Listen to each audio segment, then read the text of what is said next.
English Writing Skills, Punctuation Marks, Lesson 9.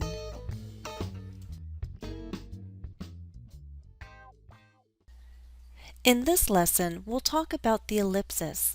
I'll explain how it's used to show an omission or a pause in a dialogue. We'll also take a look at the ampersand. I'll show you how this punctuation mark is used to represent the word "and" in titles and informal texting. Finally, we'll make time for a review of all the punctuation marks we've learned in this series.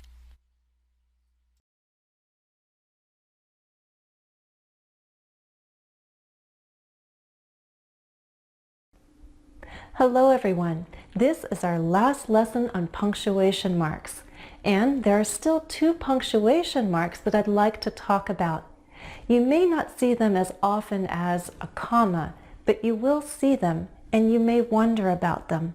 So let's talk about them. Let me show you the first. Jennifer likely chose the topic of magic because, and I want you to complete the thought. I didn't finish the sentence. It's incomplete. Words are missing, and I want you to come up with those words. What did I use? Dot, dot, dot.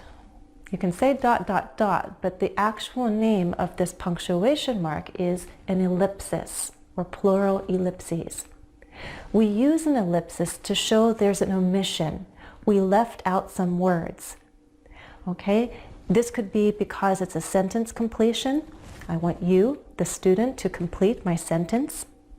Or in a long quotation, someone might leave out some words because for that particular writing, all of the words of the long quote are not necessary. Okay? In dialogue, like a screenplay, a play script, they might use an ellipsis to indicate a pause in speaking. But in general, we use an ellipsis to show that words are missing. Something is incomplete.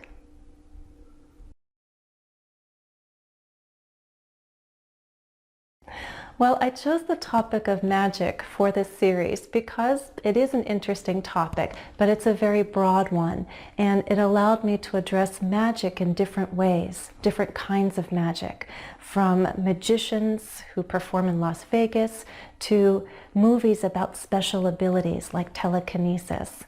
Whether it's real, whether it's all an illusion, it's still interesting and entertaining. So that's why I chose the topic of magic. But now, let's talk about that other punctuation mark.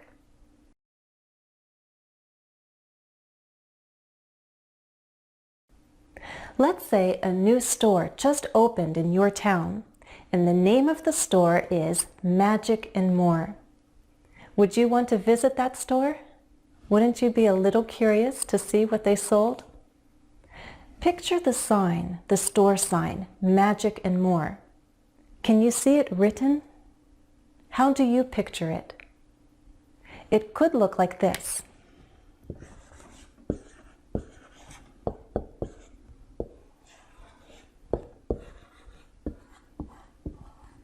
Magic and More. This is a punctuation mark called an ampersand. Right? We don't often write it because it's a little complex, and if you're going fast it could look very sloppy. But it's something you'll see in texting when people want to write but they're trying to be as quick as possible and as concise as possible, so they use the ampersand to represent and. But in titles of companies, stores, and the like, you will see the ampersand used.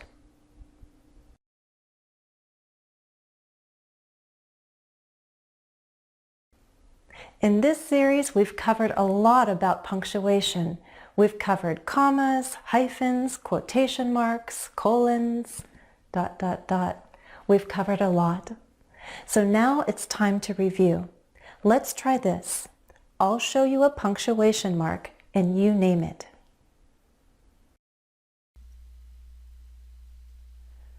Question mark.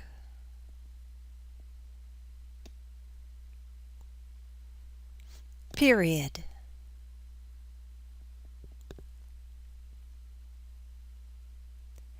exclamation point,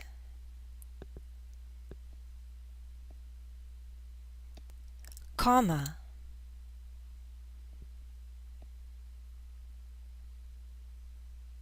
apostrophe,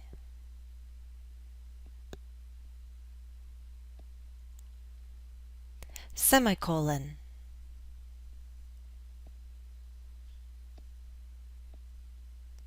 colon,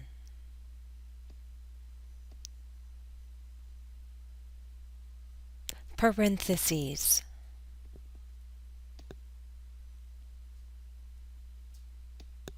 dash,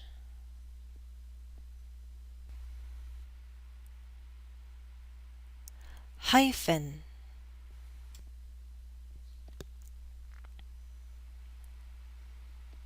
quotation marks,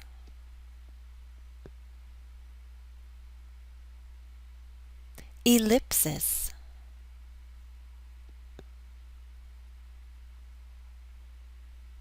ampersand. This is the end of part 1. Please go on to the next part of this lesson.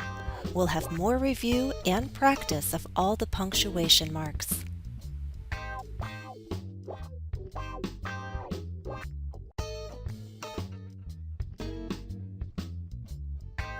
Please visit my website today at www.englishwithjennifer.com. You'll find study tips, interactive exercises, vocabulary videos, and more.